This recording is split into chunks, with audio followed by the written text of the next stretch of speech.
สบายดีพ่อแม่พี่น้องมื้อนี้ก็มาพ่อกันคือเก่ากับข่อยมื้อนี้ก็สิมากินส้มอันนี้ก็มักมีอันนี้ก็เป็นมันสับปะหลังว่ามันต้นเมนูแปลกใหม่บ่ท่านเคยกินเลยปีนี้ก็ราคามันตกต่ำแฮงก็เลยลองเอามากินเบิ่งเผื่อว่าบ่ได้ขายก็เลยเอามาเฮ็ดแนวกินนี่ก็เป็นยอดมากแล้วก็ยอดมะคุงภาษาบ้านข่อยเอิ้นมักมะคุงเนาะเฮากะสิเอาเมนูยอดมะคุงก่อนเลยเนาะ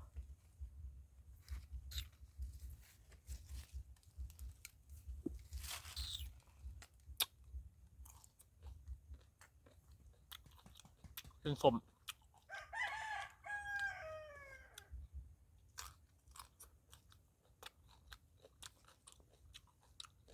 อันนี้บ่จักซื้อเนาะอันนี้บ่จักมังแม่งหยัง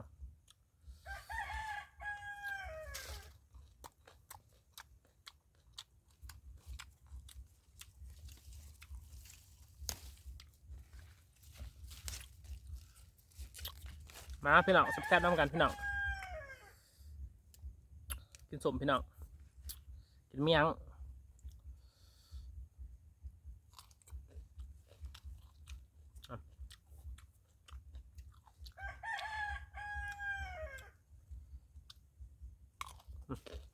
แจ่วกัวเชียงไข่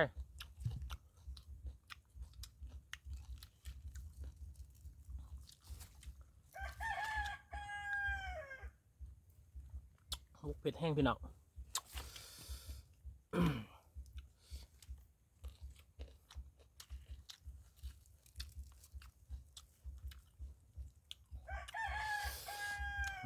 มา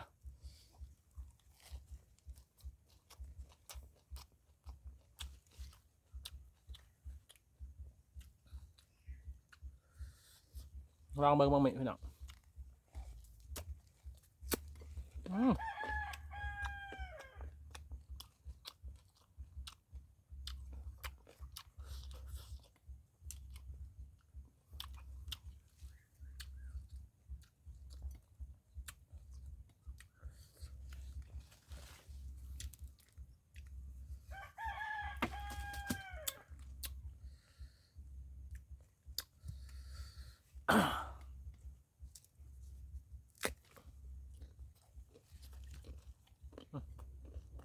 ใส่มะนาวน้ำ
เพิ่มความสม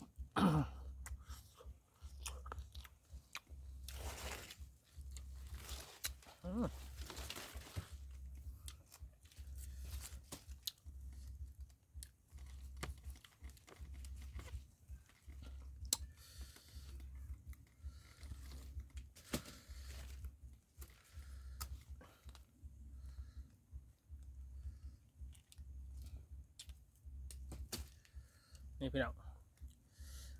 ดอกมะพุงพี่น้อง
ปีนี้ก็ราคามันตกต่ำแห้งพี่น้อง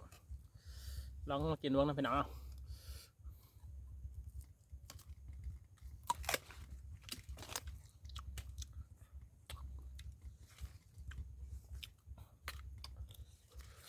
แข็งๆพี่น้องมันมีรสชาติ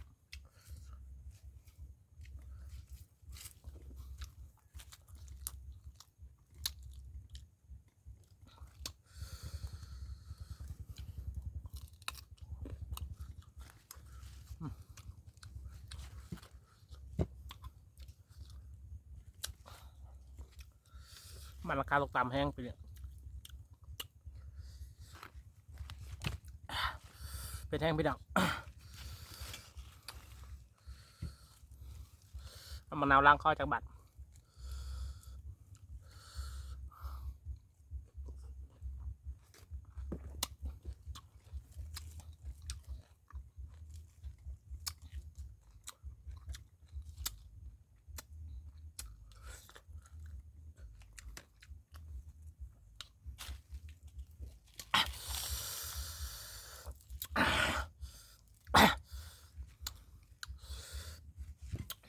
เป็นแห้ง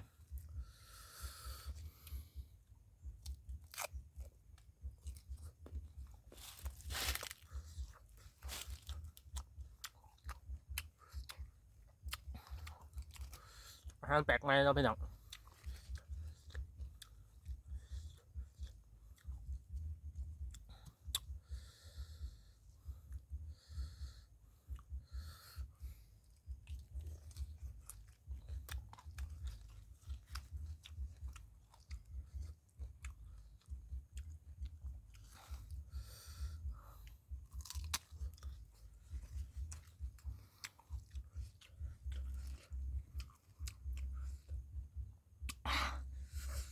ไว้แล้วพี่น้อง